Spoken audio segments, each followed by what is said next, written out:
into Courtside Seats with Kroeger, a Charlotte Hornets podcast.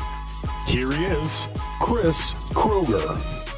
It's Courtside Seats. Kroeger with you as we welcome you into our podcast. If you're new around here, free-flowing, long-form conversations with interesting people about interesting things. We touch on basketball, we touch on the Hornets, and we get into a variety of other things throughout the podcast as well. We're 4 episodes in. The first 3 episodes, Mitch Kupchak, Hornets president of basketball operations and general manager. The 2 new draft picks that are going to be on this team next year, Miles Bridges and Devontae Graham, for our second episode. We had an awesome, candid conversation with the original Hornets draft pick, Rex Chapman, in our 3rd episode, and we get ready for episode number 4 today. Hopefully you've subscribed in Apple Podcasts. You can do that by searching for Courtside Seats.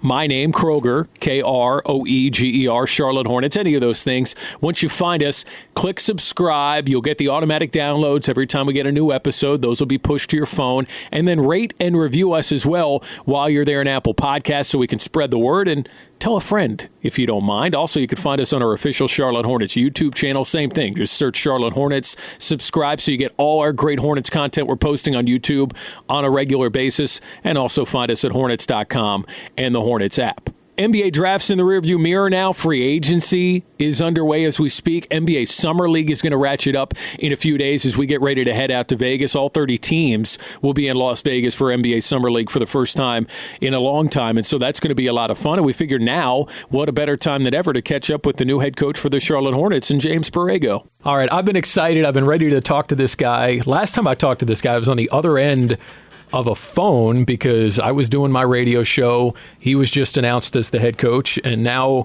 I guess we're coworkers. Head coach for the Hornets, James Borrego. JB, how you doing? Doing great. Thanks for having me. It's good to see you, and man, it's been 6-7 weeks since you've been on the job now?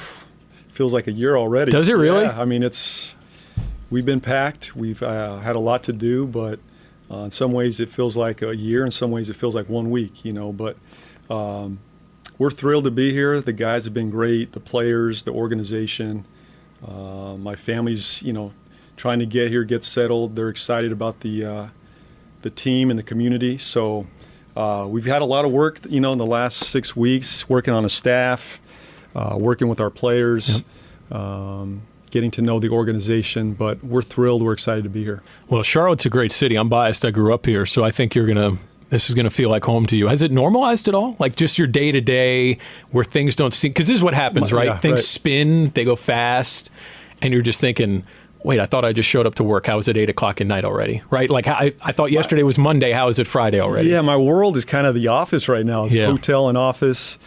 I've branched out and gone, South Park, Myers Park. Okay. I've got to branch out a little bit more. I've been to visit the Panthers now. So, I've done a few things, but right now my world has been office. I feel like I'm going to dinner every night with a player, a staff member. So I'm actually hitting some nice restaurants around town. I have a few that I like. Okay, let's hear some of these. Okay, what are some of these restaurants? I'm strong at sea level right now. Oh, okay. Very strong at sea level. We're kind of on a very first name basis there. I'm more of a regular there now. This has progressed very quickly. Very quickly. A lot of deals have been done there. A lot of the staff has been closed there. It's kind of like my close spot. So if you see me at sea level, something's going down.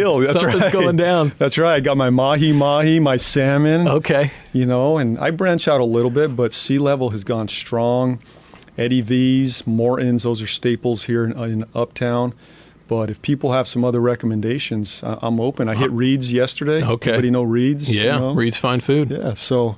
you come from a great food town. San Antonio is a very big food town. Very good food town. But not only that, on the road with Coach Pop, we were at dinner every single night. So we were foodies. Yep. I sort of morphed into a foodie just by being a part of Coach Pop's staff. So when we got into a city the night before, it was dinner time. So he would, before on the plane, as we headed to a city, he would stand up in front of our staff and deliver the dinner spot for the night, the time and where we were going to dine that evening. So he loves it. He loves the food, the wine. He loves the wine. The wine is his thing. The wine's his thing. He's got his own private label, I can't right? keep up with that, though. He's at another level. My staff, we'll just live in our little comfort zone for now. We might branch off a little bit. Did he pick up the tab? Absolutely. Every night? Every night. So I won't share those tabs with you, though. Okay. Like, those are, and I'm not at that level. I'm not at pop level. Okay, well, we'll get to that point, I think. Hopefully we'll get there. I've heard Doc Rivers. I don't know if this is true. I heard when Doc goes on the road, it's kind of a game that he won't announce when he's going or where he's going. But if you show up and you find him at dinner, you're welcome to sit with him and he'll pick up the tab. Yep. But you've got to go find him. Wherever he is in town, you've got to go find Doc Rivers. That's right. So you better know the people making the reservation, right? Yes. Sniff that one. No, that was the old Steve Kerr, Danny Ferry rule back in old Spur days. They would always sniff out Pop. So they knew the restaurant. They hit Mo, Pop's assistant. You know, where's dinner tonight? Where's it going to be? And somehow, some way, they found their way to the restaurant. So. And what are you going to do if you're Pop? You're not denying them. Yeah, come on. Come on in. Sit down. You know. We'll Take share up a the meal. tab, and I think I have to carry that out. So hopefully our players don't figure that out for a while, you know. But if they're in the restaurant, hey, you got to keep You are it welcome. going. Absolutely. What about Hornets staff? We'll work on that one. Okay, we'll figure that out. Yeah. All right, we'll feel that out a little bit. So take us through. This is really interesting. We talked to Mitch a few weeks ago, right? And he's telling us, JB, about first meeting you and that first interview and just how that whole thing transpires. Take us back now. So we lose to Golden State. I know there's some openings out there. I had been in the mix a few years ago for Memphis and Houston. Obviously, last year there was no openings. There's not a single opening. So we knew there was going to be some openings this year. As I was in the playoffs, a few teams started reaching out to the Spurs. Phoenix was one of them, New York, Milwaukee, and Charlotte. So we lose to Golden State. 2 days later, I'm on a plane to Phoenix, Arizona. So I'm meeting with them. I spent 2 days in Phoenix, so I'm pretty heavily involved there. I fly from there to New York to meet with the Knicks. I met with the Knicks for a day and a half out there, which was a great opportunity, you know.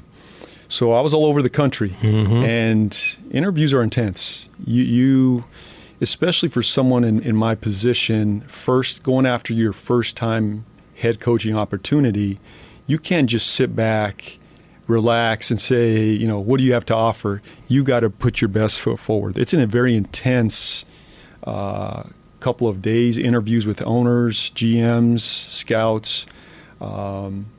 So my wheels kept going. I went from the playoffs right into, some high intense conversations. Can I tell you something? Yes. Mitch, I don't know if he's communicated this to you after the fact, but he told me very visibly, the way you and I are talking right now, I don't know where you guys were sitting, where you guys sat down face to face for the first time, but he said very visibly you were, as the kids say, shook. Like you looked visibly nervous, and he could see it like emoting and coming across. And then he said it just, at some point in time during the whole interview, it just stopped. And then you just maybe started being you and comfortable, and all that stuff started coming across of, okay, here's who I am, here's my experiences, here's what I bring to the table. But do you remember experiencing it that way? Yeah, I think, all these places are so different. So some owners, GMs, they take that as, okay, he's coming off strong. Like I think I came aggressive with Mitch, and I think it kind of knocked him back, like, who is this guy? Mitch and I didn't know each other. I think we maybe have met one time in the past. I was probably on his radar at some point, but we didn't know much about each other. So I came into the interview, and I really I wanted to be a presence for him, So I think I came off, maybe he took it a different way, but I came pretty aggressive with him, early, and I really did that in all my interviews, because I don't think, I'm not a household NBA name. I didn't play in the NBA. I'm a longtime assistant in the NBA. So, I came pretty strong at Mitch, and, the interview lasted for a couple hours. We were just basically, he and I, face to face for a while, getting to know each other, talking through basketball. And what does that look like exactly? Because people hear that, oh, you had an interview. I mean, I'd imagine at some point you broach specific things about the team and vision and stuff like that, but are you just literally getting to know each other? I mean, is that the interview? They're all different. Now, every interview I've done is probably a little bit different, but yeah, it's a little bit of, tell me about yourself, your philosophies, your experiences, what are your values? So you're talking a little bit about basketball, a little bit about life, the vision of the team, the roster. What do you like? What don't you like? What do you know about us? And where can you take us? And I think you have a short, and I think, Mitch can probably speak to this a little more. You have a short window here to capture their attention. If you can't capture it within an hour or two, you're probably not getting the job. And I think, at some point in that interview, it started to click for Mitch. He's like, who is this guy? I had no idea. And really every interview I've gone through, that's always been the feedback. We heard the name Borrego. We liked him. He comes out of the Spur world. But until you get face-to-face with me, until you feel who I am and what I'm about, people don't really know me. And that's why I think that Orlando experience taking over as the head coach, I think opened some eyes, changed a little bit of the NBA perception of who I am and who I could be down the road. But the interviews are intense, so they're all over the place. Mm-hmm. You can hit X's and O's, and Mitch he threw me for one. We're talking about roster, and he goes, give me your best underneath out of bound. You have 0.5 seconds, draw it for me. So in the moment, you got to be ready. And I'm sure he did that with other candidates as well. And maybe they nailed it, maybe they didn't. And did you nail it? Well, of course, I nailed it. That's why I'm here today, yeah, right? You got the job. So you always have to be ready. You never know in these situations, and I think that's what's put me in positions to get some of these jobs. I was a finalist for a couple, but you just have to be ready for anything that's thrown your way. And just like in that moment in Orlando when I took over as the interim head coach, I had to be ready for that moment. And you never know when your opportunity is going to come. You just don't. And that's why you put in the work. That's why you put in the hours behind the scenes when nobody's watching. I was getting myself prepared. I didn't know that was going to be my time. Mm-hmm. But in the moment, I was ready for it. And same thing in these interviews. You never know what's going to happen. But at your core, you got to be ready to answer and nail and be who you are at the same time. Well, every day is a job interview, right? Like whatever, even if you're not interviewing for an actual job, every day you show up to work, you build relationships, you do your job, you do it well. You try to get better at it. That's a job interview. Absolutely. And Mitch said that he said he called around and he started what you said. Who is this guy? He's an international man of mystery, and people started validating the things that you reinforced to him during that interview. I think I give Mitch a lot of credit and GMs a lot of credit for taking a chance on someone like me, because the easy thing to do is to hire the name, win the press conference. Mitch could have hired a number of guys that would have won a press conference at a higher level than I did. And, it would have looked good for a day or two. But really, at the end of the day, who's best for your organization? Long term, that press conference goes away. And at some point, who at their core can lead an organization and lead them in the right direction? And that's what I tried to sell to all these people. And I think Mitch got it right. I'm buying right now. Are you selling me right now? Because if you are, I'm buying. I don't know if you're actively selling. So then you go down to Naples and you go meet with Michael Jordan at his home. So I came in, we did the initial, and I think I went back to San Antonio, and within the next day, they start calling around and people are, saying, hey, Mitch is searching, he's looking, he's trying to search out, who you are, what you're about, and he checked boxes everywhere. I give Mitch a lot of credit, and other GMs that I've been with, they do their homework. They know what they're doing. They're looking at your past, who you've worked for, players, coaches, staff. So I think Mitch did that for probably 48 hours. And, over that 48 period, he started to go, I'd like to bring this guy back in. So I came back in for a second, and I met with Mitch and Buzz Peterson on that second one. Buzz had surgery the first time, so I didn't get to meet him on my first run here. So we had a good conversation that evening with Buzz at his home. Had a good meal, talked basketball, talked life, you know. And then the next morning, Mitch and I jumped on a plane and went down to Florida to meet with Michael.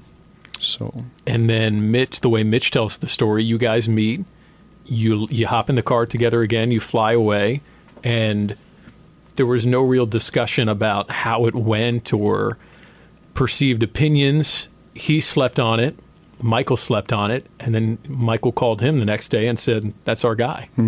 Stepping into that house, that man, now your boss, but just all that. Yeah, meeting Michael Jordan for the first time, that was very surreal, and especially in that type of moment, right? I'm going in there, I'm trying to become his head coach. And so you're dealing with, you know, meeting Michael Jordan, presenting yourself, presenting your case. Throughout the interview, it was really a conversation like we're having right now. It wasn't, you know, Michael wasn't firing question after question. We were really getting to know each other. Who are you? What are you about? He gave me his perspective on the organization, on the team, what they've done well in the past, where they're looking to get better. I gave I had to jump in there and give him my perspective and let him feel again who I am. And I wanted him to leave there going, I get this guy. I can see it. I see why Mitch brought him to me. And so I left there feeling good about the conversation. But I've been down that road before. I'd been burned. Like I've been in other interviews where I left there going, this feels good. Like, we're moving in the right direction here. And you get a call a few days later going, we're going in a different direction. And so you never want to get too high, too low in those moments. I knew I had presented well. I felt good about the moment. And, with Michael Jordan, in that moment, I had to stay in the moment of interviewing for that job. I was there to get that job, nothing else. Whether that was Michael Jordan or not, I had to stay in the moment of delivering why I was the best candidate for the Charlotte Hornets.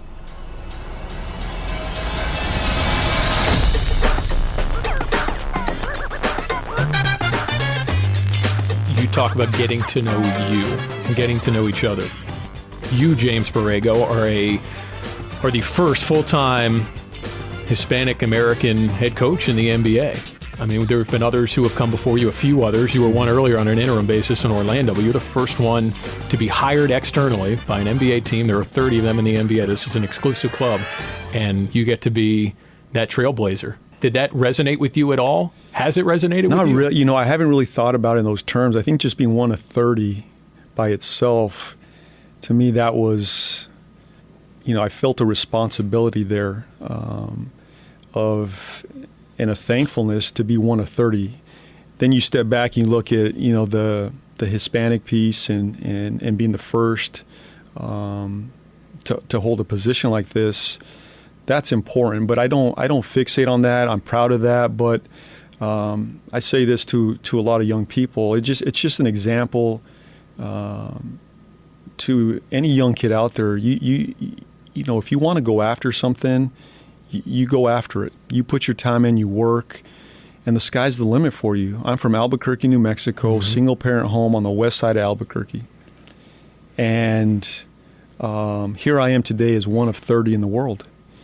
And it was a lot of people that were down, with me on this road, this path that helped me get to this point. And if you continue to surround yourself with people, the right people, you're willing to grow, to learn, to listen, you never know where you're going to go. I never, went after this 15, 20 years ago thinking I was going to be a head coach in the NBA someday.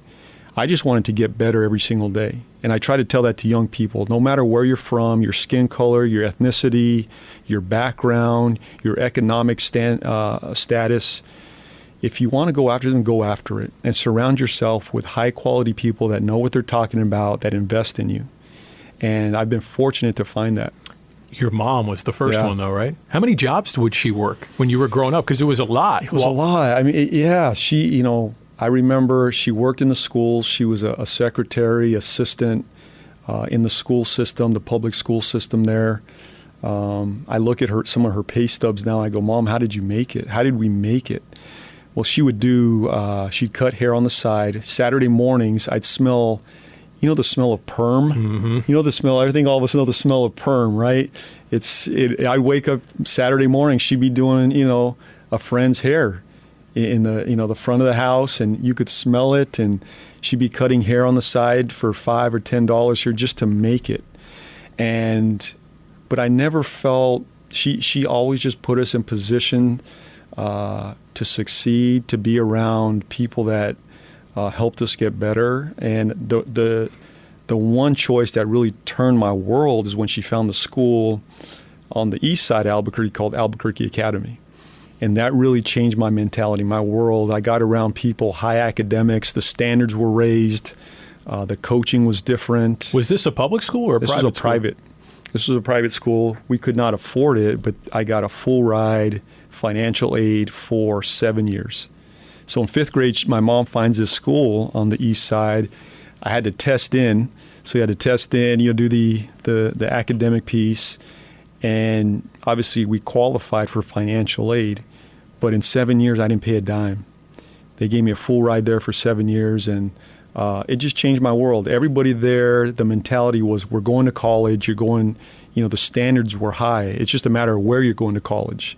Were you going to an Ivy League school, or are you going to the Stanfords? I'm proud of that school. I really am, and I have a lot of friends that have graduated from there that I still stay in touch with. Some of my best friends are still from Albuquerque Academy.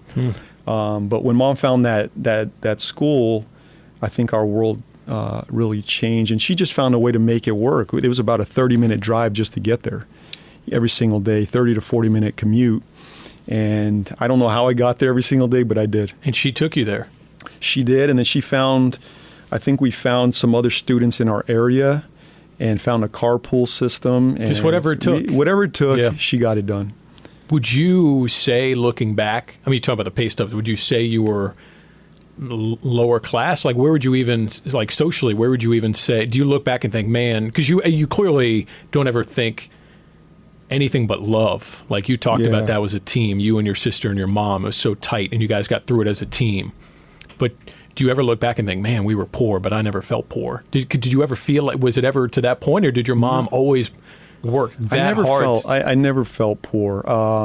When I got to Academy, though, there were a lot of people with money there. When you're talking about a school that, it's probably $25,000-$30,000 to go to, those are families with a lot of money. It's a college education. It's a college education, absolutely. And so I was around money. That was different. When I went to those homes of my friends, I said, wow, people really live like this. They had horses on their estates. They had swimming pools, tennis courts. And it blew my mind. And there was a part of me that was a little insecure about that. Like, do I really want to bring these guys to my house? It was hard for me to invite those friends to my house. But as I got to know them, by 7th, 8th grade, I got connected with these people. And I found just a core group of friends and families that just loved me and just believed in me. And maybe it's because I could play basketball. Maybe that was part of it. That was a part of it, though, That right? was part of it. I think they saw a basketball player. I think they saw an athlete that could help their teams. And that's why I think sports is such a unifying force for a lot of us. A lot of these families just wrapped their arms around me. They started to invest in me. I found an AAU team out of Albuquerque Academy that helped me grow basketball-wise, and that's when I played for John Wisnett, a former college coach that taught me the game at a high level. I was playing for Mike Brown, who had won 4 state championships in a row when I was a freshman, and I joined I made the varsity as a freshman at Albuquerque Academy after they had just won 4 state titles in a row. This is New Mexico, so don't get too excited on the 4 straight, but we ended up winning 6 in a row. That's a big deal. That was a big deal. You were how tall at that point as a freshman? I was probably 6'3", 6'2". So you were tall. Yeah, I was tall, but I was thin, very, very thin. You were crafty, too. Crafty. Yeah. Yeah, up and unders, old Kevin McHale days. What is that term? That term crafty, I always feel like it almost carries like a negative connotation too sometimes. We're like, well, he might not have had all the physical tools, but he was crafty. Yeah, right? yeah, exactly. Like the old man's game, right? Yeah. I got the old man's game, and I couldn't jump very, very high, but I had good feet. I had good hands. I could finish around the rim. And John Wisden was one that taught me a lot of the post moves. I was an undersized post man, but in Albuquerque or New Mexico, I was a post player. But my world really, again, changed when I started to play AAU when I was traveling to Arizona and California. And I said, I'm not quite the athlete, or I don't have the same size as a lot of these players out there. So that forced you into the skill level. Yeah. I had to get really skilled to make it at the next level. And then you go to USD. Did you get a full ride? I did not get a full ride there. I went to junior college first. Okay. So I went to Northeastern Junior College in Colorado because I really felt like I wanted to play Division I. I felt like I was a Division I player. I had my eyes set on the West Coast Conference. I had some Ivy League opportunities. I had a couple other in Denver. I had an NAI at Concordia in Irvine. That was probably my level was probably NAIA, Concordia, Irvine. That was really where I should have played. And but obviously going to USD, I walked on at USD, and it was a great opportunity because I'm here today, and I didn't realize at the time the connection the USD Mafia has in the NBA. There's a number of USD coaches now. We can't play in the NBA, but we can certainly coach. One of them here, Bernie Bickerstaff, right? He's a USD guy. That's right. Mike Brown, David Fisdale, Chris Grant, longtime GM in the NBA. So, but again, like this is what's so crazy. These are the things you go through in life, like the connections you make, the relationships you build, the people you come across, that at the time you would never think, okay, this could lead to me being in the NBA. Going to USD, you probably never thought that even. No. And yet you wouldn't be here today probably if you, I shouldn't say, maybe you wouldn't be, but who knows where you'd be today if you didn't go there. Yeah, you never know where your opening's going to come or how your world's going to evolve. But yeah, it was the connections I made at USD, and it was really with, I became a graduate assistant. After I finished playing, I became a grad assistant at USD. So Brad Holland, who I played for, offered me a position there. I was working on my master's program at USD. In leadership? In leadership studies. So it was a great program to get into, coaching and teaching. Again, I didn't know if I wanted to coach at the high school level, the college level. The NBA kind of seemed so far out, out of my reach. I really just wanted to coach at the college level. Just being on the bench in college would have been a dream for me. So I'm a graduate assistant, and I'm running the summer team camps. So I'm running all these summer team camps, and a team from Arizona comes to our team camp, and I'm running these. So I'm getting to know these coaches. He was an assistant coach at one of the high schools out of Arizona. He comes to our team camp at USD. Well, somehow he has a connection to the Spurs. And one of those summers, he becomes an assistant video coordinator for the Spurs. And the video room in the San Antonio, it's an exclusive group. I mean, it's produced quite a number of coaches, Mike Budenholzer being the first. And so this gentleman, Kyle Cummins, he somehow gets a job as an assistant video coordinator in San Antonio. Well, that following summer, I'm looking for a job, and he says, look, I might need a new intern in the film room. He was really my only connection in the NBA. I didn't have a lot of connections in there. I was just chasing down a college job. No, because I think if you would look at your resume, and I did this, I'm thinking, how do you make the jump from USD to the NBA? Forget the Spurs even, and that adds another layer to it. But how does somebody make that? That's a massive leap. Yeah. That's a leap of monumental proportions. And that's how. It's a random connection you knew, opportunity to intern. And it was absolutely, I mean, and I was really, that summer, I was looking for a college job all over Southern California. I mean, there's a number of NAIA schools, Division I, Division II, and I went to every one of them. I went door to door. I get in my little car. I drive to L.A., Southern California, Orange County, Irvine, Riverside, Bakersfield, all over San Diego. I said, Coach, You'd literally show up at the basketball office. And I would call ahead of time, or I'd send a letter ahead of time. Coach, just give me 5 minutes. Let me talk to you about becoming one of your third assistant coaches. I'll live in the dorms. I'll take whatever position you have if you can just give me an opportunity to help you coach your team. How many would even hear you out on that? How many gave you the time of day to just listen to you? Not many. I'll say that. Not many. And that's why today, if someone comes and sends me a note or calls, I try to return that call at some point. It may not be right away, or return an email, because I've been in that position before. I know what that looks like. And so I knocked on every single door that I could find. Nobody would hire me. Nobody. And the junior college that I played at, Northeastern Junior College, they did offer me an assistant job to go back to Sterling, Colorado. I'm in San Diego, and Sterling, Colorado calls and says, okay, we'll hire you. And I'm appreciative. I'm ready. I'm excited about that. My wife, who we were newly married, she says, let's do it. I know you love this. You want to coach. Let's go to Sterling, Colorado. I'll do it. I thought she was a little bit crazy, but she was all in. So as I'm deciding on that opportunity is when this opportunity in San Antonio opens up. That's crazy. So all these doors close. I don't even know how many. There's probably 40 to 50 doors I knocked on. Nobody would hire me. There's this one opportunity, and we decide, let's sleep on it for a couple days. Well, in those couple of days, this internship opens up in San Antonio. And I think it opened up because people were they had just won the championship. That was in 2003. They beat the New Jersey Nets. Mm-hmm. And I think they're just so excited here in June that they forgot about this position. There's this internship job that Kyle needs to hire, and everybody's just on cloud nine. You win the title, and so nobody cares about the intern spot for the next year. They're just like, let's just celebrate for the next month, right? Why not? We just won another title. So I kind of just snuck in the back door into San Antonio. This assistant video guy. Sure, let him in. He's like, yeah, let's hire this USD guy. What's his name? Borrego. Sounds good. He's from Albuquerque. We'll take a chance on him.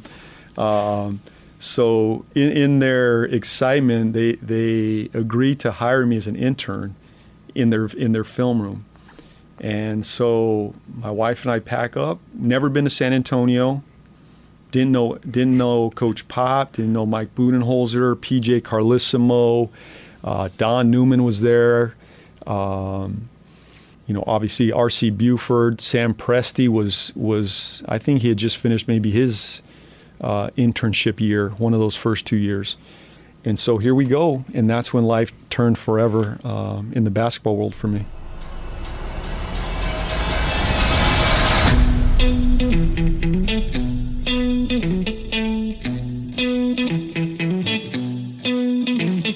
And then you lived in what is dubbed the cave, right? The cave. How long? Yeah, how many years did you live of just crazy hours cutting up film and watching film and dissecting film? How long was that grind? Because it's a grind like no other. It is a grind. So 5 to 7 years I was grinding. I mean, really the first 3 to 4, those were my most intense years where I lived in the cave.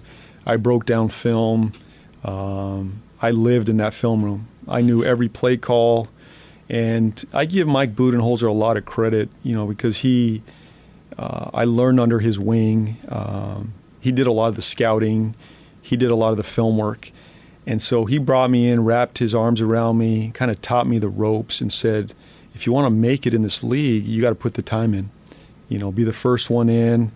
You don't need to have a voice in here. Just learn, just grind.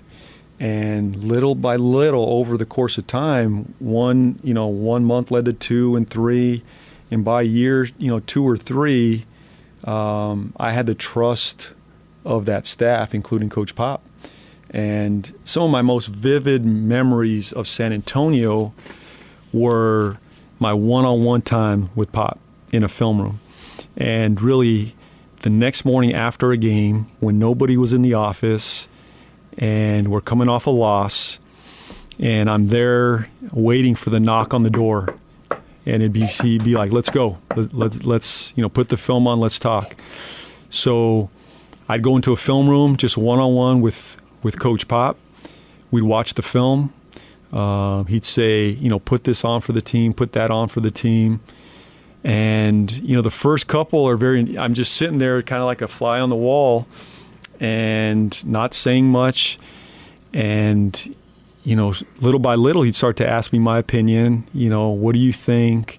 So what that would do is that would get me more hungry. So the next time he asked me, I wanted to give him something good. Was he testing you? You think that's what he was doing almost in a way, or was that I think that's Pop's approach. I think he wants everybody to have a voice. Yeah. Now, he's not going to put you in front of the team and say, give us what you have right here in the moment. But if you have something to give Pop and you're the assistant video guy and he feels like you can help him with something, he's going to take that in. And if you and I are in a room and you see something on film, you may not be experienced, but you see something, you have something to say, speak up and say something. And the first couple of times obviously I wasn't going to speak up on my own. He had to initiate that and say, hey, what do you think? But what that did for me was so valuable because the next day I was going to watch that film at a deeper level. I was going to look for something to bring him the next day. So when he asked me, I was ready for it. And by my second or third year, I was basically doing the films on my own. So before he even came in to watch the film, I said, Pop, I've got something for you. I broke it down. Here's our pick and roll. Here's our post defense. Here's where we didn't execute offensively. And I'd have it ready for him. So I became his eyes almost before he even had to watch the film. Was that in your job description, or is that you going above and beyond saying, you know what, I think this is useful. I am hungry.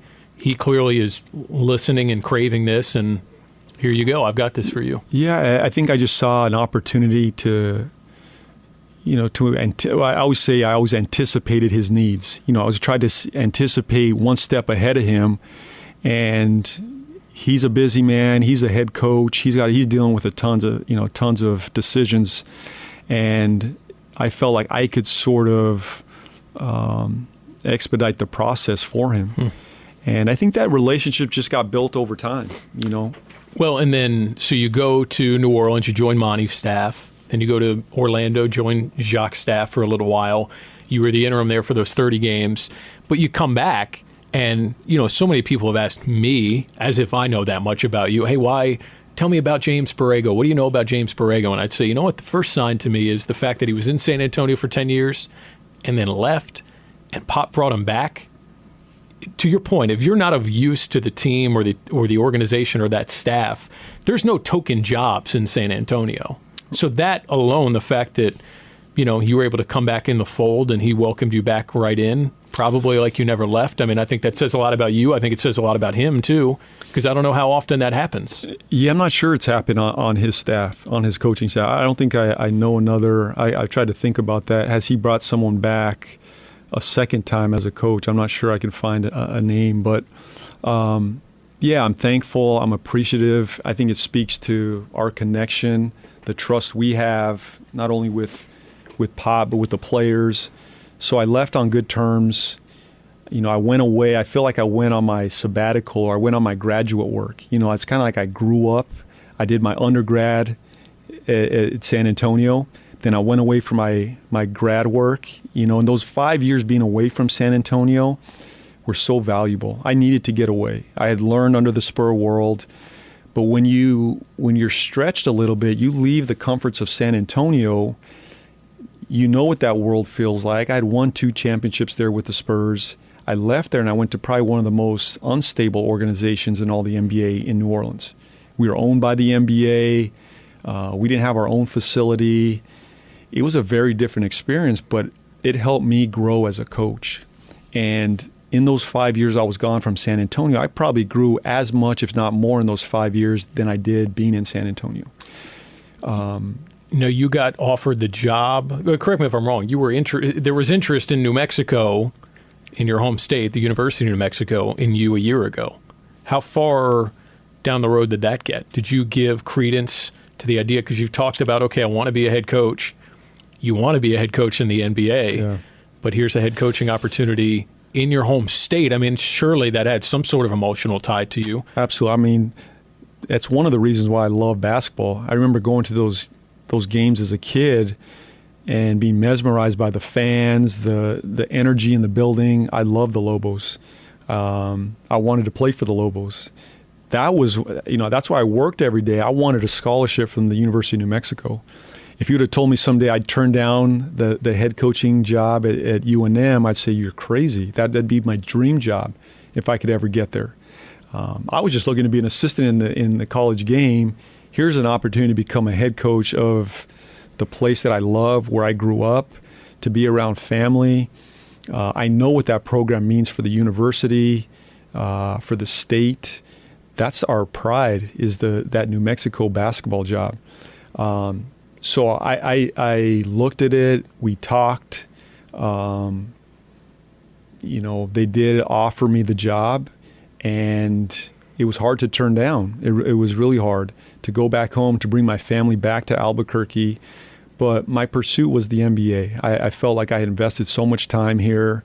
I didn't know if I'd ever be a head coach in the NBA, but I was willing to turn this down to pursue that. And, the next couple of weeks, I questioned myself a little bit. I had an opportunity to be a head coach. But, I turned that page. I dug into the Spurs again. I said, I'm going to go after this thing and get better. And let's see where this road takes us. But, back to your point about Pop bringing me back, I felt very fortunate. Going back there for a second run was so valuable, because I had learned there. I grew up there. I went away for 5 years, and I went back for 3 years. And I really owned and looked at what makes that place special. For those 3 years, as I was coming off being a head coach in Orlando, and I knew I wanted to pursue that, down the road. But in those 3 years, I was able to look at it through the perspective of being a head coach. What would I look like? So I would watch Pop. I'd watch our organization. I'd watch R.C. Buford. I'd ask questions. I'd take notes. I'd have a journal on, just in my computer, saying, if I was in this position, how would I handle this? So I started to prepare myself in those 3 years. I always did my job, number one, as an assistant coach. That was my number one priority, was to help the Spurs, help Coach Pop, help that team. But secondly, it was to really start to prepare myself for that next step. And but it was the moments of coaching the Orlando Magic that said, you can do this. You can do this. And people would look at your record and say, you went 10-20. What do you mean? You didn't have any success. But it's beyond that. It's beyond wins, losses. Yeah, I think it's beyond that. I think it's how the team played, how the team felt. Did we turn, what was a sinking ship into something that was much more positive? We kind of realigned the organization. We found some life in there. We brought some new blood. And yeah, the wins weren't there, but we were very competitive. We changed our defense. And I think the players responded to the time I had them. But it really fueled a fire in me. That's when the fire for me started to become a head coach in this league. I was comfortable being an assistant, don't get me wrong.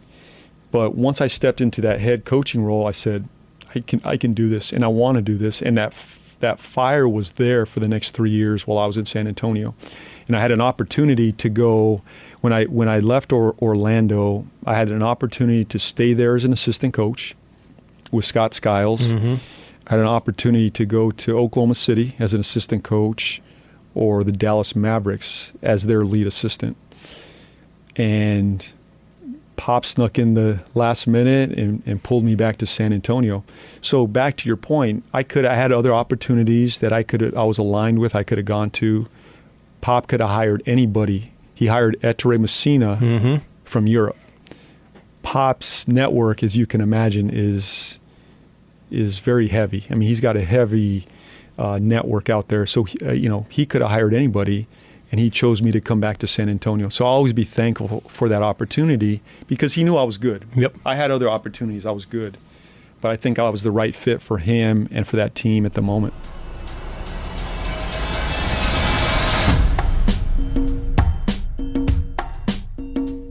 I could keep talking with you for a long time. We got to wrap up, so let's talk some Hornets, because you're now the head coach of the Hornets. Okay, yes, that's a thing that's going on right now. So you wrap your arms around this team. That's, I would imagine, day one. That's your first job. Just generally, what am I taking over? What's my evaluation? You have the benefit of not really having any emotion tied to it, which I think could probably be very helpful.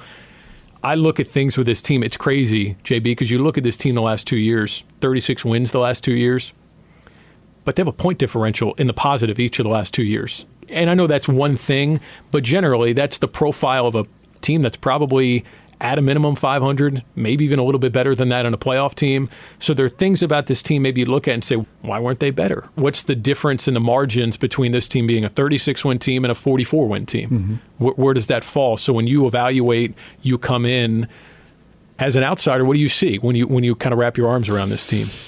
You know, being in the West the last couple of years, I watched the Hornets from afar, but you know, I always felt the same way. Why isn't this team a little bit better? You know, because on paper it looks like there's some names. You know, I think the numbers are good. Obviously, they were well coached. So what was missing? And the more I dig in now, the more I look, the more excited I get. You know, and there's some tweaks that we will make. There's some things defensively, offensively to really open this up. And we don't know where we can be. I mean, we saw a team last year in the Indiana Pacers really surprise a lot of people, becoming a 5 seed in the East, taking Cleveland to, I believe, a Game 7. You know, and I'm not saying we're going to do that. I just want to be relevant again in the East. But there are some pieces already in place that excite me. There's some veterans, some youth, guys that have won at a high level. The more I get to know these players, the more I understand how much they care, how much they want to win. I understand their skill level. I think we can score. I think we can defend.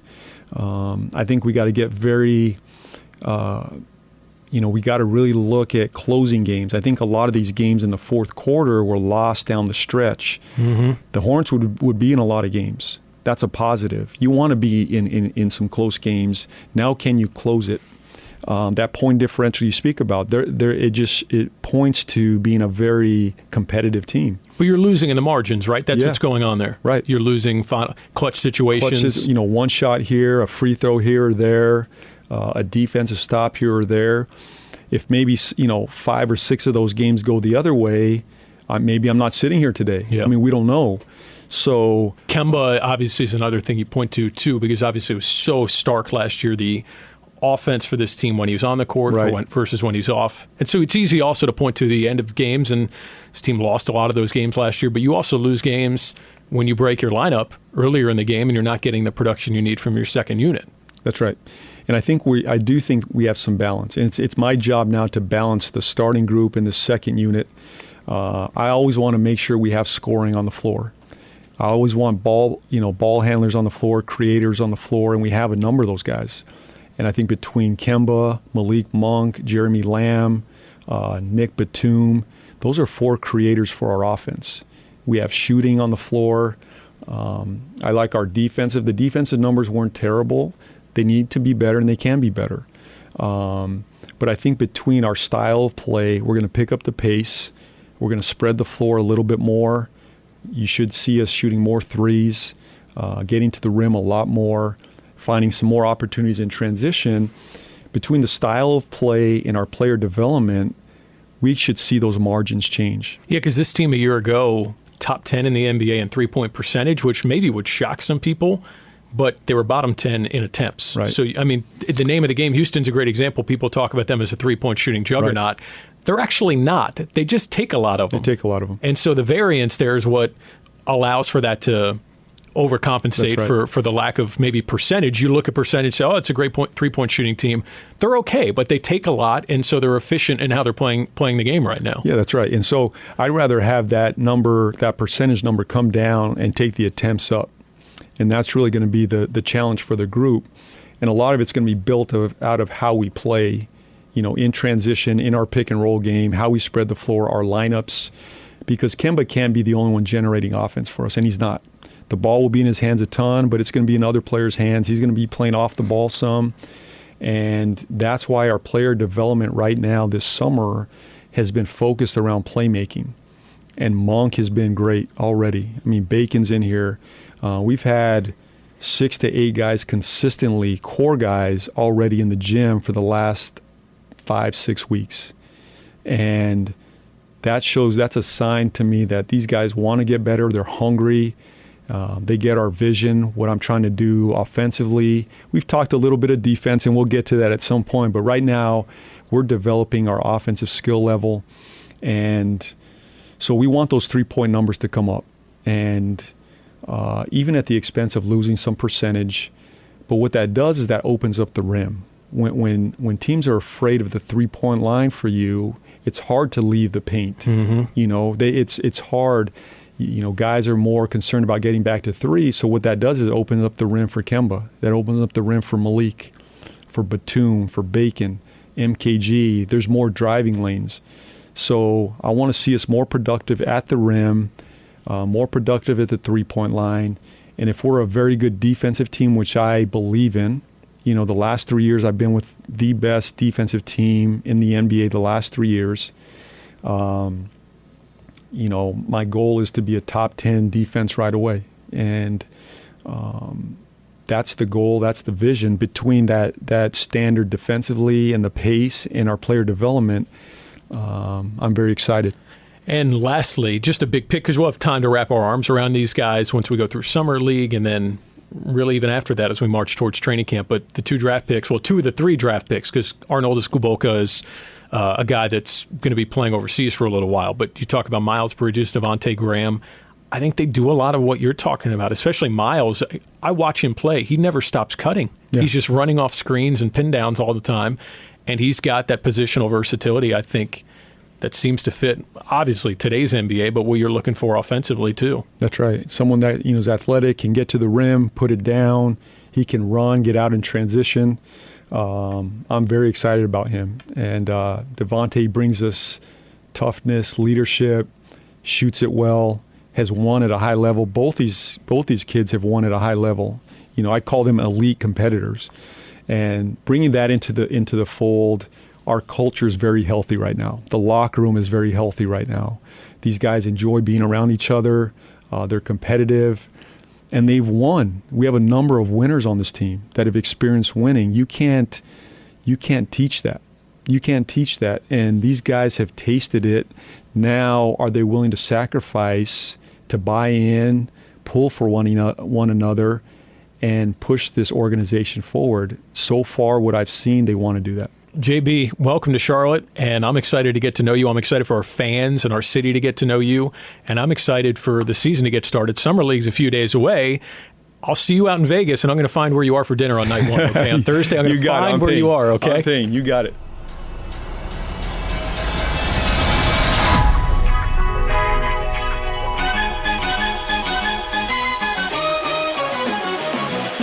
We just spent nearly an hour talking to the head coach for the Charlotte Hornets, James Borrego, and I feel like we barely scratched the surface. That guy has an awesome story about where he is today and how he got there. We're appreciative of him making some time to talk about that stuff with us, and next time we have him on, it'll be after Summer League. It'll be closer to the season, so we can get into more of the specifics of what this team is going to look like. But exciting stuff when he talks about putting the ball in Kemba Walker's hands on a regular basis, spacing the floor more with this team, getting more three-point shots up, pushing the pace, pushing the tempo. And I think Hornets fans are going to like what this team might come to look like on the offensive end. But as he said in his own words, he expects a top 10 defense for this Hornets team next year as well. So it'll be interesting to watch this thing take shape. And we get Summer League coming up in a few days to watch that happen. We will be with you at NBA Summer League. So make sure you're subscribing to our official Hornets YouTube channel. All sorts of great content going to be live there. Just search Charlotte Hornets, hit subscribe. All our videos are up there, including Courtside Seats. That's the way you can listen to the podcast, is on our YouTube channel, Hornets.com, the Hornets app. All of our content going to be going up there from Summer League. And also make sure you subscribe to the podcast via Apple Podcasts. Just search Courtside Seats. You can search my name, Kroeger, Kroeger. You could search Charlotte Hornets. Click subscribe, rate, and review. And then every time we have a new episode, it'll be pushed to your phone automatically. You won't have to skip a beat. So we appreciate you guys doing that. And tell a friend, spread the word, because we're having fun with this podcast, and it feels like we're getting better and having more fun episode by episode. Speaking of which, since we're out at Summer League next week, we'll bring you an episode from Vegas. Stick around. We'll see you guys in a few days, and enjoy Summer League action. We'll see what this Hornets team looks like.